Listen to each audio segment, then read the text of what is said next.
నీ మామిడికాయలు చల్లకుండా కోతులు ఏమైనా అత్తన్నాయి కాయలకు కాయలే బరికడ వారెత్తన్నాయి పిందెల కాడికెళ్ళి ఒక వక్క తీసుకుపోయి ఇంత ఎల్లిపాయ కారంలన్నీ వేసుకొని తిందాం అనుకున్నాను ఊరుకొని ఉన్నాయో మరి ఈ చీమలు చల్లగుంటే చెట్టు కిందికి రాను భయం అన్ని రాలుతాన్నాయి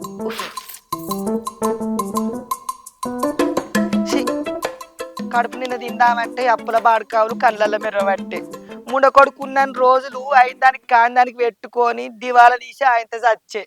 ఈ బాడుకావులేమో పొద్దుగా లేచి నుంచి పండేళ్ళ దాకా లైన్ కొద్ది నా ఇంటితో ఒక్కబెట్టే అప్పు కట్టవా అని ఎవరికి అన్నేసి ఉంటుందో చెప్పని అప్పులు తీర్పాలి